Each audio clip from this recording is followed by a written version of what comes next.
Well, how do you do? We are in a very interesting world, which means it's a very frightening world.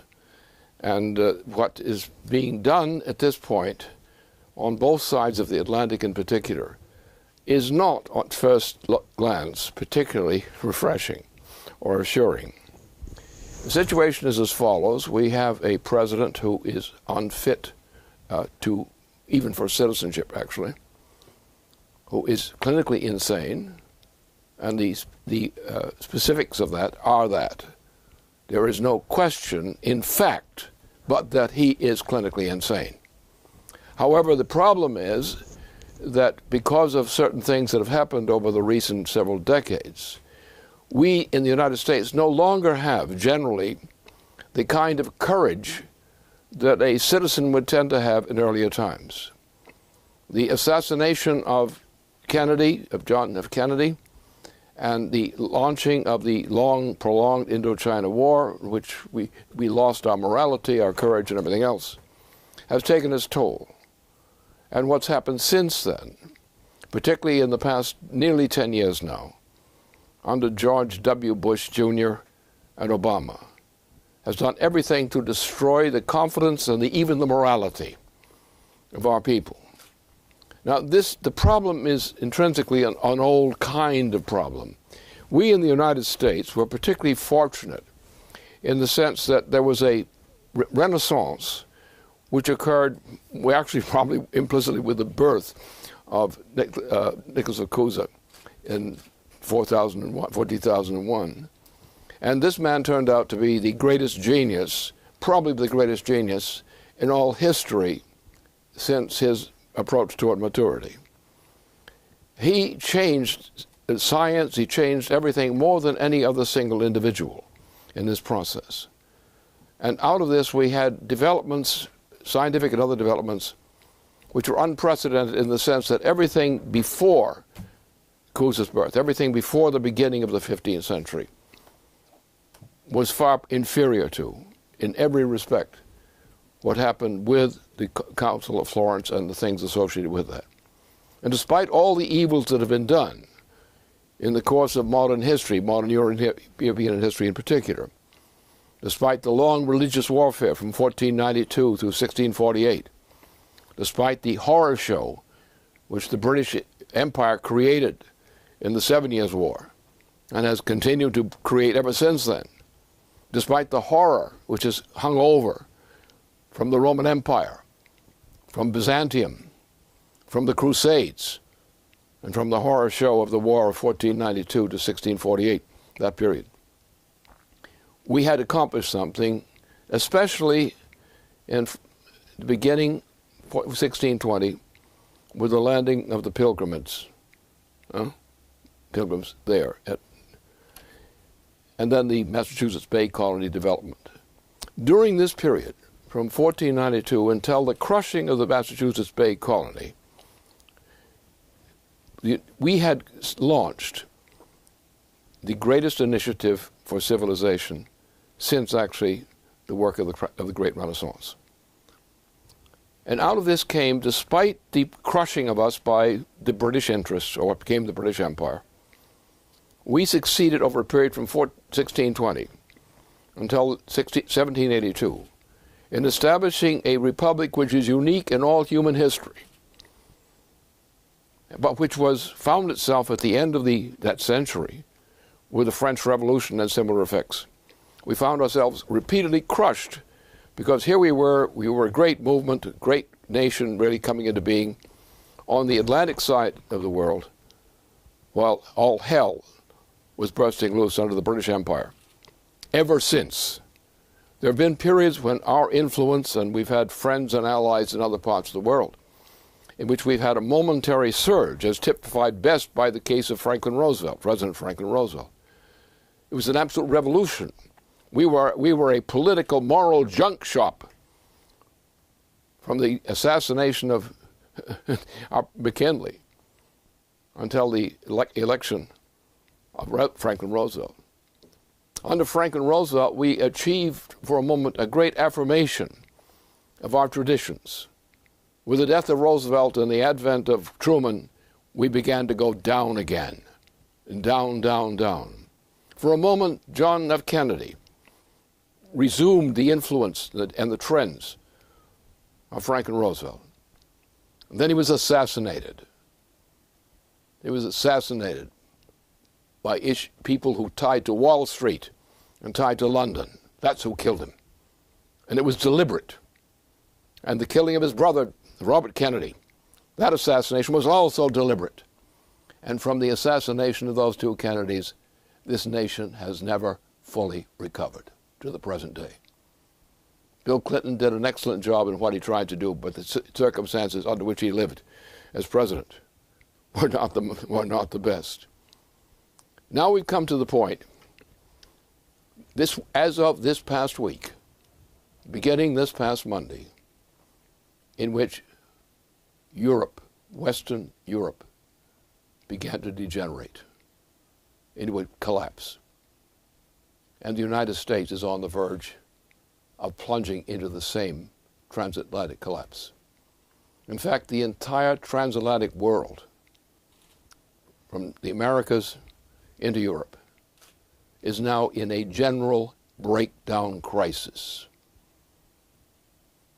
is finished in its present form. And in its present form, there will never be, in our lifetimes or beyond, there will never be a recovery unless we bring it into effect now. And my estimate is that we shall never escape from this unless we very soon expel the current President of the United States from his office. If we cannot find the people who have the guts, when the evidence is that this president is clinically insane, I said that in 2009, and everything I said then is true today. I made no error. This guy should have been thrown out of office then, when I first presented the case for his insanity. Now you see him now. He's destroying everything. He's killing Americans en masse with his economic and related policies. He's conducted illegal wars. He becomes an agent of a foreign power working against the interests of the United States. The financial situation.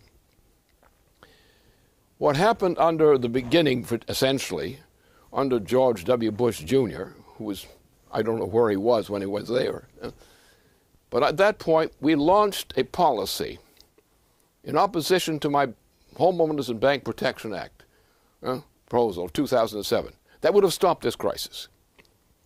But no, some people thought they were smarter than I was.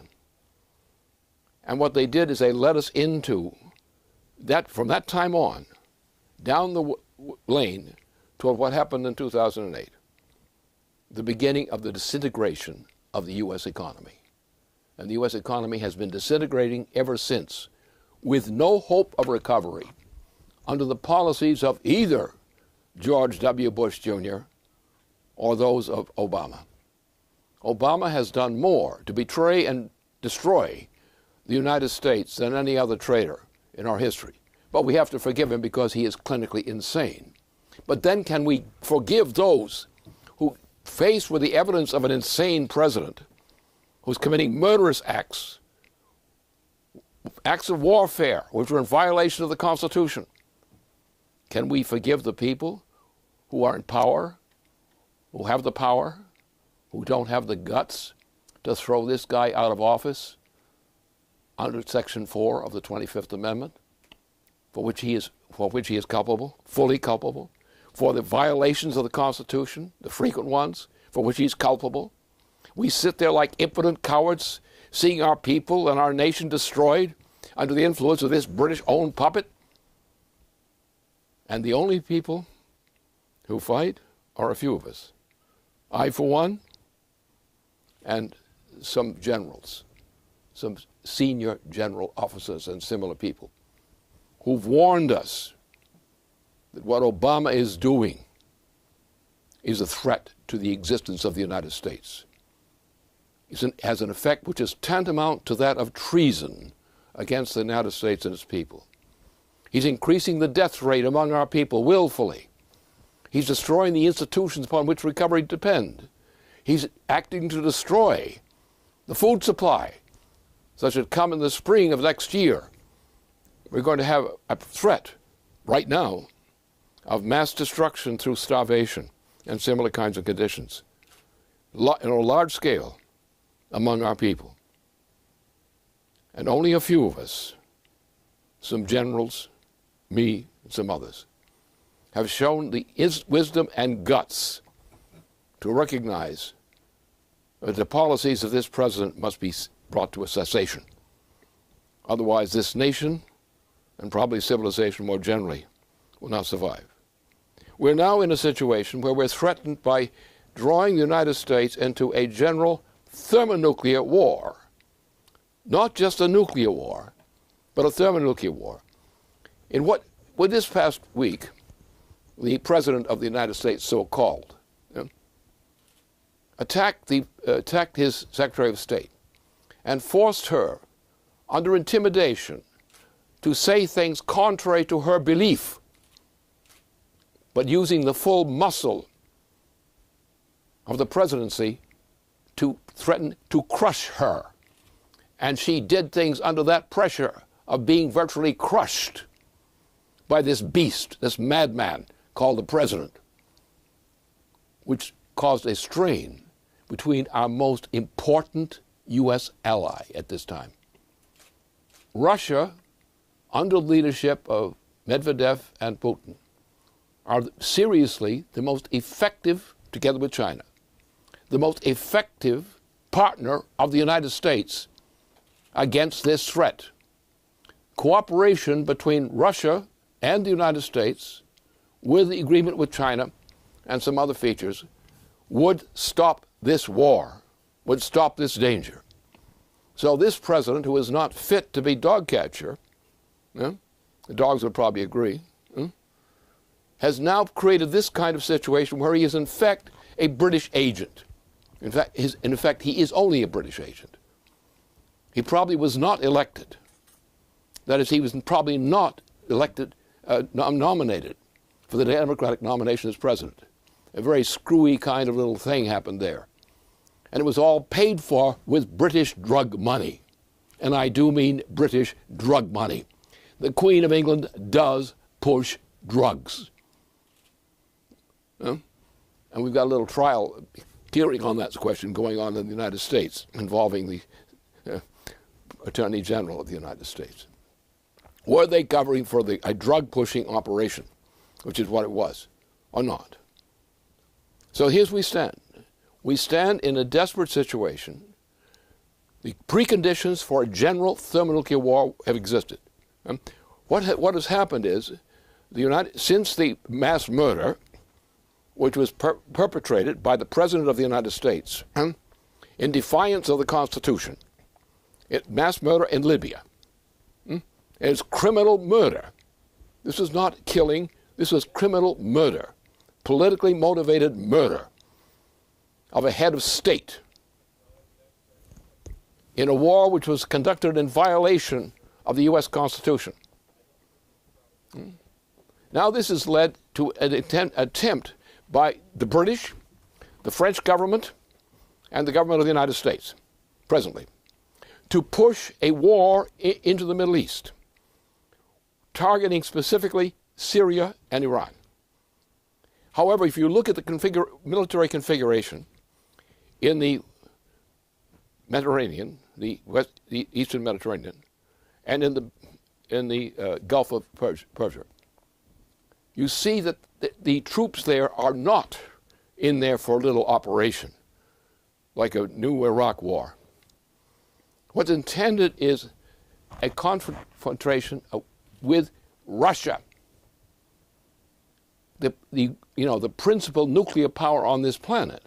That is, Russia, the former Soviet Union, what's left of that in Russia, has the greatest potential in terms of strictly nuclear power on this planet. The only other nation which is relevant for major warfare, continuing warfare, using nuclear or thermonuclear power, is the United States. The significant deployment of U.S. forces in the Mediterranean region and in the Gulf is the U.S. thermonuclear war capability. We have repeatable, in-depth strength to conduct thermonuclear war, which Britain does not have and other nations do not have. They may have thermonuclear capabilities, but they don't have a sustainable knockout blow capability in terms of thermonuclear war. The only relevant opponents of the United States, Britain, and France in perpetuating this crime, this war crime,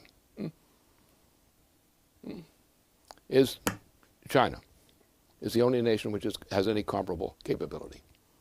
So what you're looking at here is, if the U.S. forces strike, and they know that a strike means a thermonuclear confrontation, which means that the United States has to be committed to a preemptive thermonuclear strike, means that we are faced with general thermonuclear war.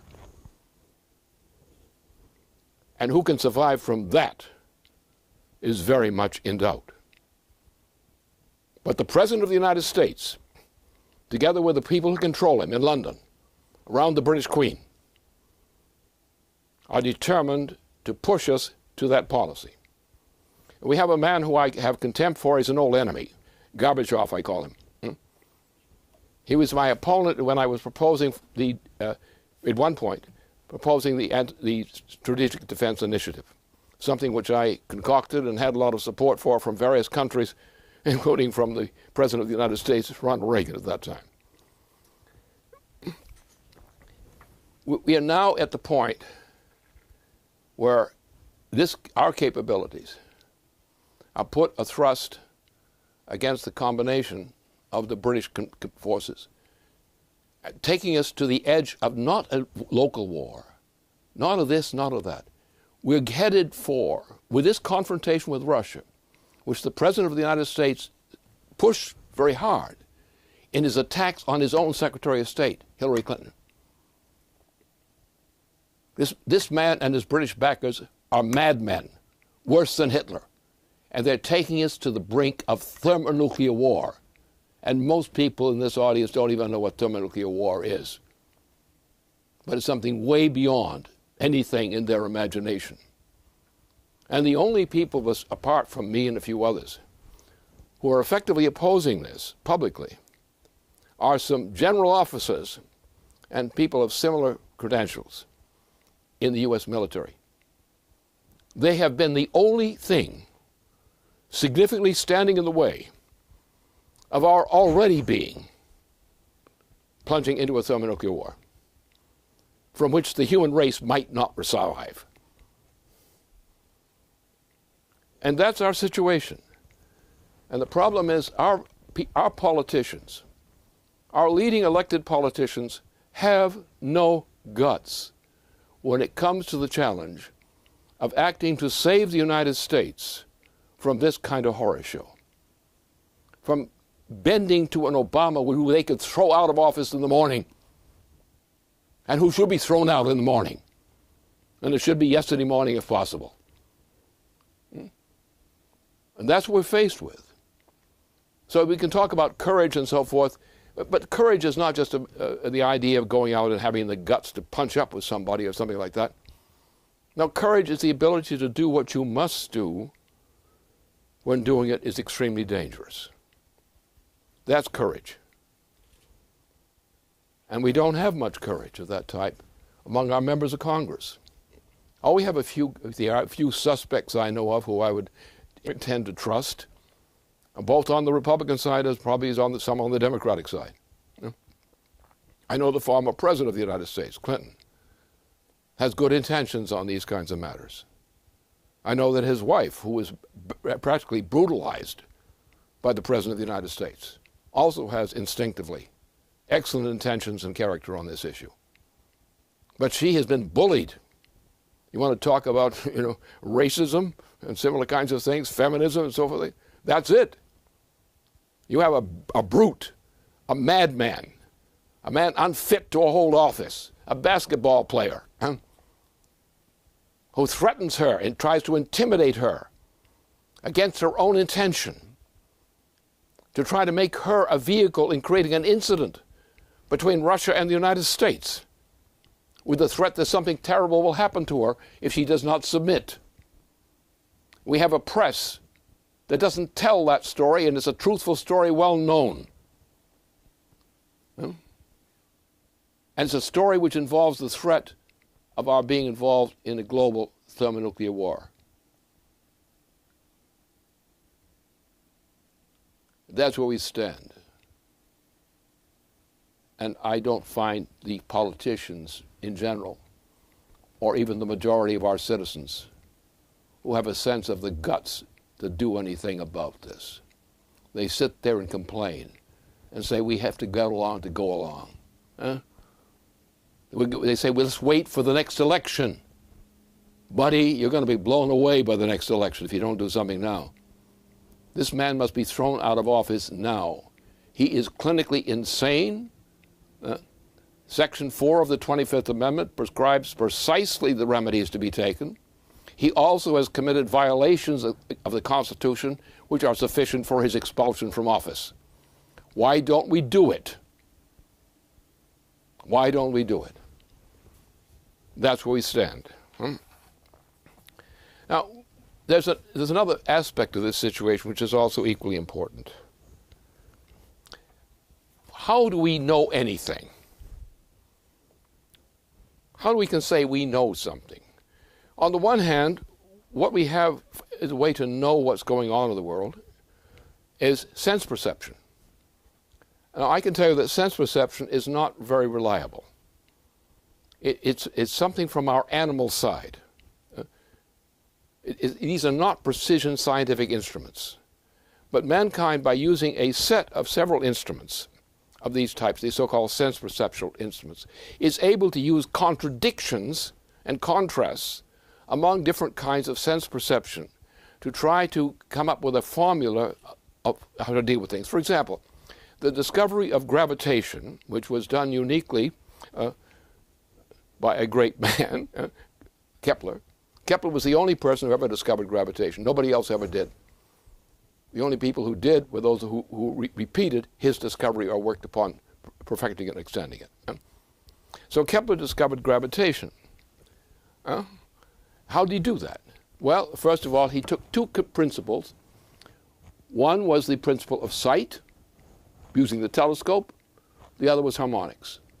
And these two kinds of sense perception, human sense perception, juxtaposed against each other, were used as a way of testing experimentally a single conclusion, which we call the principle of universal gravitation, which Einstein, for example, referred to in defining the nature of physical space-time, the way it's organized.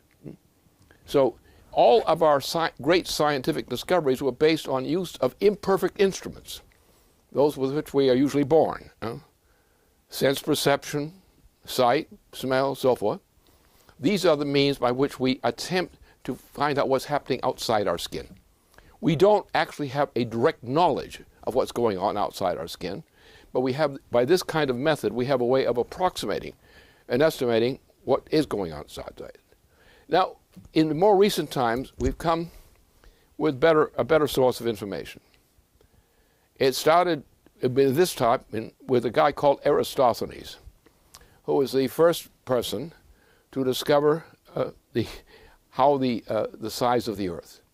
He conducted a very famous experiment, actually several of them, and which decided that. And this sort of process in development of astronomy, and using also the general astronomy of the star system and so forth, was the first source of information with the aid of sight, in finding a way of knowing what the real universe is, as opposed to merely ordinary sense perception, which is dogs and so forth have. So this gave us the ability to build up what we call today the general electronic or similar kinds of things, astronomy, and these kinds of things that we're doing now. So we have we have two sources of information, which in contrast give us our knowledge of how the universe is organized. One is sense perception. Sense perception is intrinsically not reliable. It's reliable for certain purposes, but it doesn't tell us what the principles of the universe are and how they're organized. We have then also electronics, or we call electronics, which includes telescopy and so forth. These other means. And by contrasting these two sets of means, what we might call on the one hand electronics and the other sense perception, the two of them, the contrast of the two of them, give us two media. One, the least reliable, which is sense perception. The other is electronics. Well, electronics is much more precise than sense perception in terms of physics.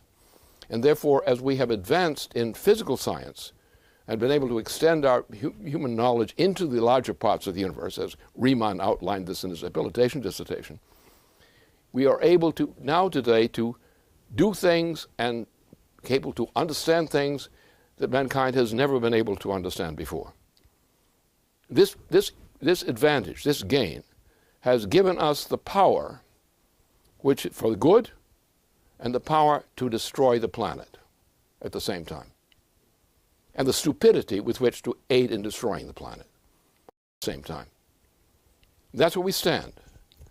And therefore the great decisions that have to be made are not made in the form of the field of battle, though the field of battle is very much there. The decisions to be made are not that who can win the war, because winning the war now, when you're talking about thermonuclear capabilities and the kind of warfare that makes those capabilities used on both sides, whatever the two sides are, you can no longer talk about warfare in the old style fashion. Mankind has now reached a capability and also a degree of stupidity and insanity that we have the ability to destroy this planet, or the ability to destroy most of the people living on this planet, to destroy civilization. So the issue is not war. The issue is what is the alternative to war. Because under the present trends, as long as the British Empire maintains the power it maintains today, and as long most Americans are stooges, are stooges in fact, for the British Empire, war is not the question. It's getting rid of those and the power of those who would cause us to make war. There are problems to be solved on this planet. They can be solved by other means. War is not necessary to solve these problems. There are other means by which we can control this planet if we wish to. But there are some people who wish to destroy the planet in a sense. And the typical of those is the British Empire. Now, there's a dark part of the history of mankind which is very relevant to this situation. Mankind, again, has been essentially an educated beast with certain capabilities. And for most of what we know as civilization, particularly European civilization as such, has involved various kinds of warfare under a system of governance, which is called essentially an empire, an imperial system, an oligarchical system. What has happened is that in a certain point of our history, which is sort of an area which is lost in the dust of uncertainties, but the effect that we know, the exact process we don't know in detail, but we know much about it. At a certain point, their maritime power developed on the surface of this planet. It was not just an ordinary maritime power, it was actually transatlantic and similar in nature. So the great cultures which gave us the knowledge of astronomy were generally the great navigators of transoceanic travel. And therefore, from this group, which is much more intelligent because much more informed by information, by dealing with astronomy, that's how we got our whole astronomical system, was from the great navigators who were transoceanic navigators, and learning how to navigate by the stars and similar kinds of considerations. Let's say 200,000, 400,000 years ago, there emerged a maritime culture which had superior power through this knowledge of astronomy and so forth, greater power than the ordinary people. And from among these people, these mariner types, they became colonizers. Most of the human population was not on the land area, it was on the shore area or in the lakes and waterways. And so these were largely farmers, or like farmers and hunters. They were very weak in terms of their strategic capabilities relative to the great navigators who acted almost like pirates. So this kind of quasi-piracy became a dominant feature in much of the world's oceans and on the coasts of the world, oceans. And the ordinary people, who were farmers or the like, found themselves the victims of the strategic advantage of the maritime culture. From this came what is known as the oligarchical system, which is what the Peloponnesian War, for example, was an illustration of. So you had naval power descending upon people on the land or coastal areas and enslaving them and said, you are animals. We are gods. And the term gods was a term which was applied in various languages to the navigation, the marining system, which was able to imprison and to enslave virtually. And these people would treat human beings otherwise as animals. They would slaughter the excess animal or control them in other means. And so we had this fight like the Peloponnesian War. This fight where the oligarchy said, we are the gods, you are the cattle. When you become too numerous, we kill you. When you become threatening, we kill you. When you become too intelligent, we kill you. We destroy you. And that has been the basis for the dominant culture of this planet. In the process of modern history and earlier, there was a struggle against the oligarchical system. And from that there emerged the effort at modern society, of which the founding of our United States as a separate part, separate from Europe, was an essential part.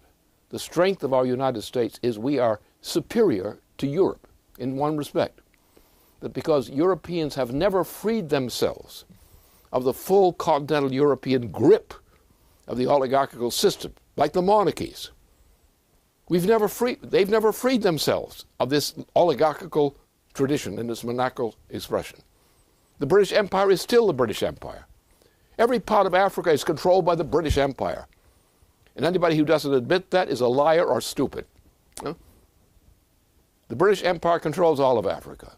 The British Empire owns Saudi Arabia. It controls the Arab Middle East. It controls other parts of the world.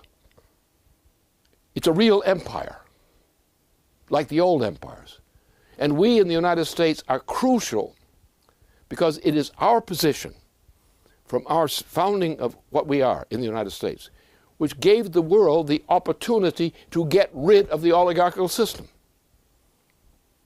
But you have all these Wall Street types who are nothing but British ass-kissers,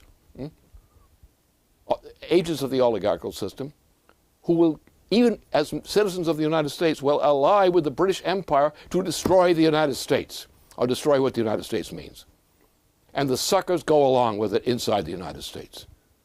The people who've lost their cowardice and judgment, who've lost their courage and judgment, continue to allow this to happen. We've come to the point that we're now at the edge of thermonuclear war. We've been there since the close of the Libyan adventure. We are now still there.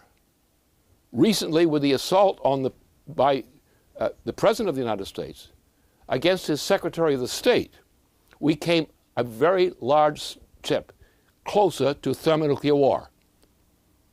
What the President did, President Obama did, in his attack, his savage attack, and 2 successive attacks to brutalize the Secretary of State, Hillary Clinton, brought the world closer to thermonuclear war. And nobody in the United States has done anything about it. Nobody has moved to get this bum out of office, which is essential if we want to stop thermonuclear war, prevent it. No one has defended her significantly, publicly. None of her colleagues has defended her against the abuse that was done to her. He should be thrown out of office for that itself. Any president who does that to one of his officers on that basis and for that reason, first of all, how did this happen? Well, you have a former Soviet official, Gorbachev, an old enemy of mine, and a British agent, who I was up against together with President Reagan on this issue of the SDI. The SDI was my baby. It's called in. President Reagan adopted it, promoted it. The Soviet incumbent, who was also a British agent at that time, not really an honest Russian patriot, backed up the British against the SDI. And senators and others of the United States went along with the British on orders emanating from Andropov, the head of the Soviet Union. Gorbachev, who went through a similar exercise, is also a traitor to the Soviet Union and to Russia today, and also a British agent. And this British agent, Gorbachev, was the guy who was involved in the intimidation of the Secretary of State of the United States in this manner. And the President of the United States was an accomplice in that operation.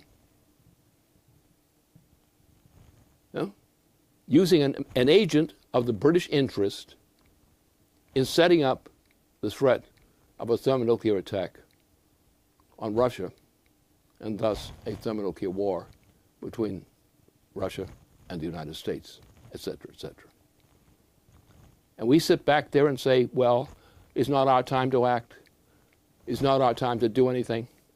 It's not our time to meet these challenges.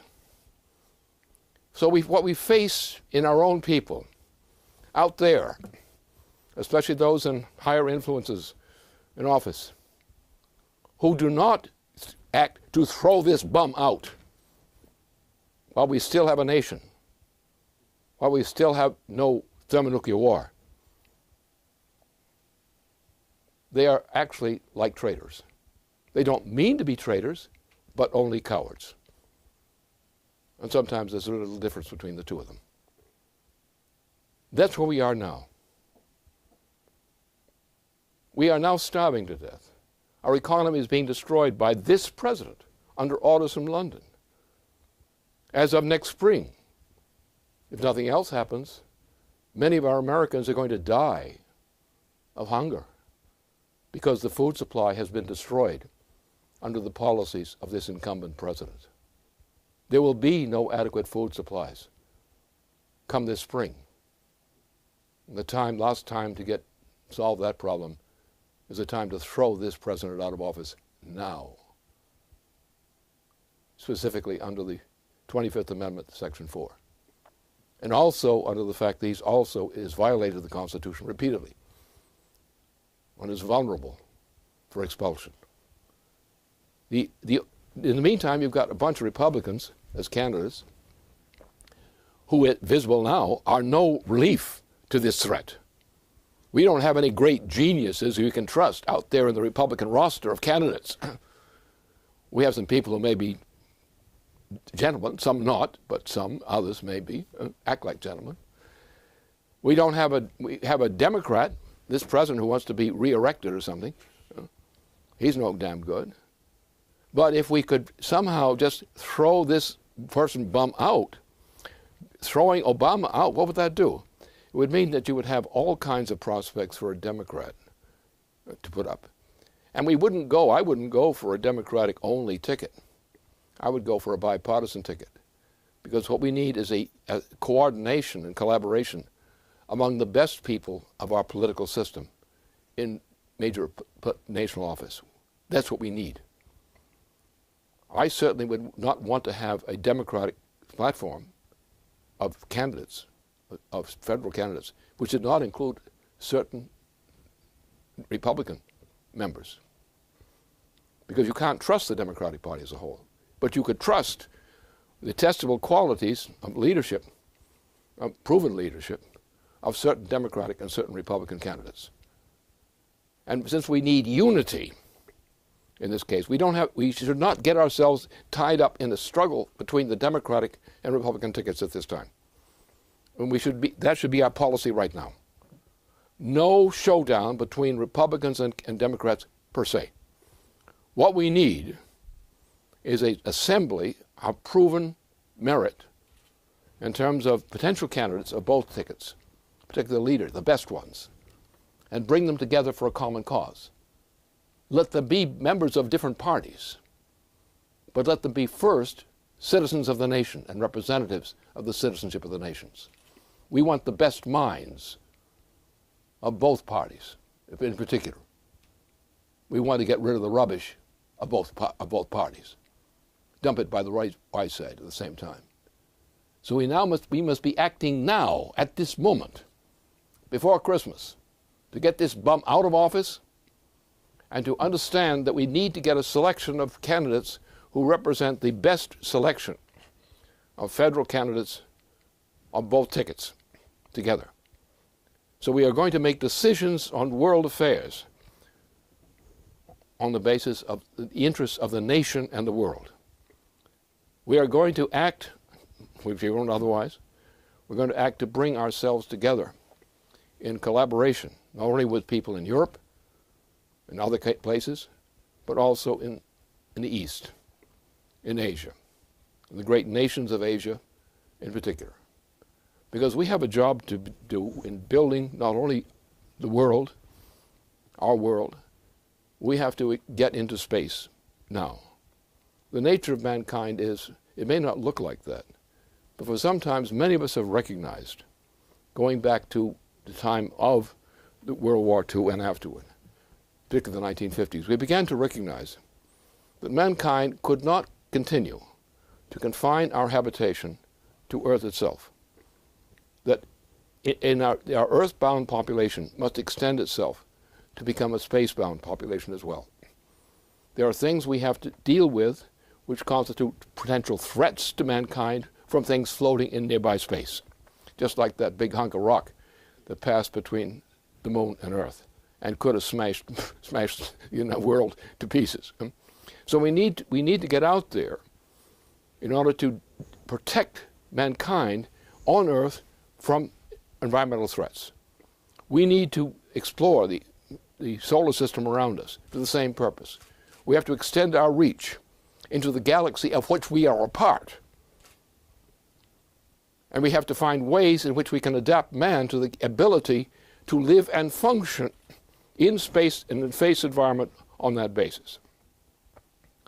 So we need at this time a sense of a world and national unity, a collaboration among nations, and close collaboration within the ranks of our own leadership inside the United States. Without that kind of thought, as we go into this crisis today, I don't think we can make it. I just don't think it can happen. We can't wait. We can't wait till some last minute to make these decisions on how the government is going to compose. We know this guy must be thrown out of office. We know the British monarchy is our deadly enemy, as it always has been since the Revolutionary War. We know that we have needs for alliance and collaboration with other nations. For example, let's take one thing that we're dealing with in our organization in particular now. The future of mankind on this planet lies immediately in the withdrawal of ice from the Arctic region and the opening up of the Arctic region for the shift of human activity into the Arctic region rather than the present. Now, the technology for doing that has already begun. It's there. This development is absolutely necessary for mankind's role on Earth. It is also integrally necessary for our extension going back to the moon, going ahead with the Mars project, and other kinds of things, areas which seem totally inhospitable, but which mankind can make hospitable, which we can discover how to deal with. This is the future of mankind. And we have to get out from this past thing, this idea, this lurking idea of going to a thermonuclear war from which the human species might not survive, probably would not survive, or at least not survive in any significant degree. We need to get rid of the policy that leads to that confrontation, which would destroy humanity. We must throw out of office those who would violate that in all parts of the world. We have great projects to perform, great discoveries beyond our present reach to be able to become able to deal with. These issues facing us the next 2 generations and beyond to come, essentially for the remainder of this century. These are the issues of the remainder of this century. We must now proceed to begin to address those issues on behalf of the present of mankind, both in this century, the remainder of it, and beyond. If we think in those terms, and we look at what mankind has accomplished in this way in the past, in this direction, and say we're going to do it again, we're going to make the next leap for the next 3/4 of a century, as we made certain leaps in the last half century, and in the century before that. There is no limitation we can put upon how far we're going to go and must go. So we need a new presidency, a new conception of politics, a refreshed planet, which understands the challenges of today into the remainder of this century. We must begin to mobilize ourselves with long-term investments which lead in that direction. We must, above all, re-educate and inspire our citizens with the mentality which enables them to attack successfully the kinds of challenges which lie beyond escape from the present immediate threat of a general thermonuclear war, which would at the least would determine an extensive extermination of humanity throughout this planet. And it's better to withdraw a bad president from office than to allow a global extermination. Thank you.